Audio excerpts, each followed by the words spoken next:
Là,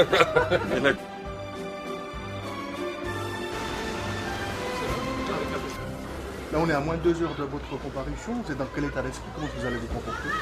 Écoutez, moi je suis très serein, encore une fois. Je reçois une convocation de la Confédération suisse. Eh bien, je suis respectueux des institutions, donc je m'y présente. En revanche, j'exercerai ma liberté de citoyen suisse, c'est-à-dire que je n'entends pas répondre au ministère public de la Confédération sur l'affiche du MCG. Mais vous attendez à quoi? Vous pensez que vous risquez effectivement une condamnation aujourd'hui? Non, une condamnation, c'est très peu probable. Je pense que c'est un tribunal qui doit prononcer une éventuelle condamnation.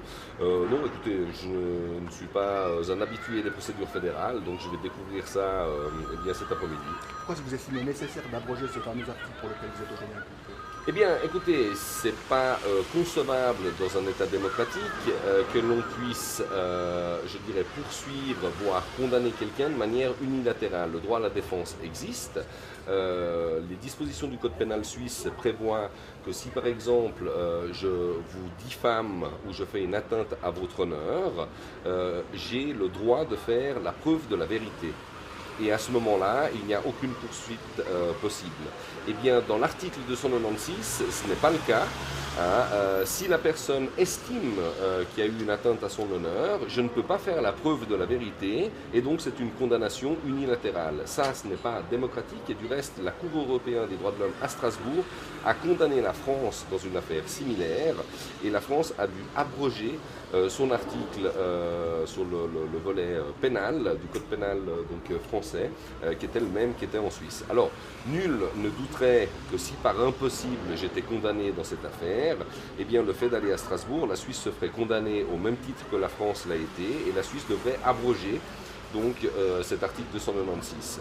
Mais pour aller un petit peu plus vite, aujourd'hui, donc avant midi, nous avons déposé une pétition aux chambres fédérales demandant l'abrogation de cet article 296 en se référant à l'arrêt Colombani, donc justement cet arrêt qui a condamné la France par la Cour européenne des droits de l'homme. De manière plus générale, vous faites partie de ceux qui estimaient que la liberté d'expression est un peu menacée en Suisse depuis quelque temps?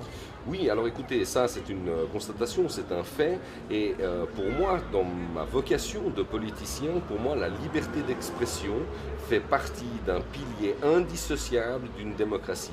Le jour où on commence à limiter la liberté d'expression, toujours évidemment en respect, je veux dire, des individus, donc par rapport à l'honneur ou à la diffamation, mais ça le code pénal le prévoit, mais le jour où on limite la liberté d'expression, alors ça veut dire que nous ne sommes plus dans une démocratie. Et toute dernière question en ce qui me concerne, vous avez le sentiment d'être en quelque sorte une victime collatérale du conflit entre la Suisse et la Libye à propos de l'affaire Kadhafi? Écoutez, moi je le dirais d'une autre manière, je pense que je suis la victime d'une politique paillasson menée par le Conseil fédéral, mais comme je l'ai toujours dit, je n'ai pas été fait dans le moule du paillasson sur lequel on peut s'essuyer les pieds.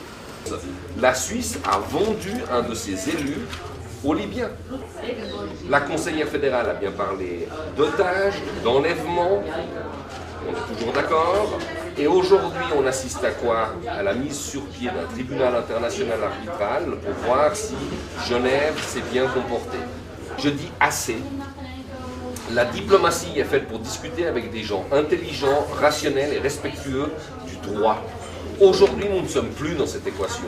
Aujourd'hui, le gouvernement suisse discute avec un terroriste, quelqu'un qui a fait un enlèvement, une prise d'otage, au simple motif que ces deux malheureux avaient la citoyenneté suisse. Vous dites que vous avez la certitude que c'est le Conseil fédéral qui a demandé à la Libye de porter ça.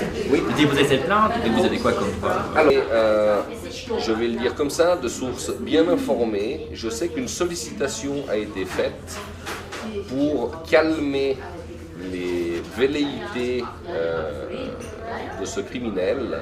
J'ai cité donc Mohamed Kadhafi, et que c'est pour cette raison que la plainte n'a pas été faite en date du 25 octobre, mais seulement le 15 novembre, après une pesée d'intérêts, une négociation avec le Conseil fédéral. Ce que je t'offre, c'est avec quel état d'esprit que vous allez à ce rendez-vous? Oh, très serein, encore une fois, moi je n'ai rien à me reprocher et je n'entends pas répondre au ministère public de la Confédération. Alors, vous en faites aussi, enfin au-delà de votre cas particulier, un combat de principe? Bien sûr, moi je me suis engagé en politique par vocation Et un des fondements de la démocratie et de notre merveilleux pays qu'est la Suisse, c'est la liberté d'expression, qui est un des piliers de la démocratie. Du moment où on commence à toucher à la liberté d'expression, nous ne sommes plus une démocratie, mais on commence à verser dans un pays de dictateurs. Vous n'avez pas le droit sur ce bâtiment de filmer. Non, il ne filme pas. Pris d'aller plus loin là-bas, à côté.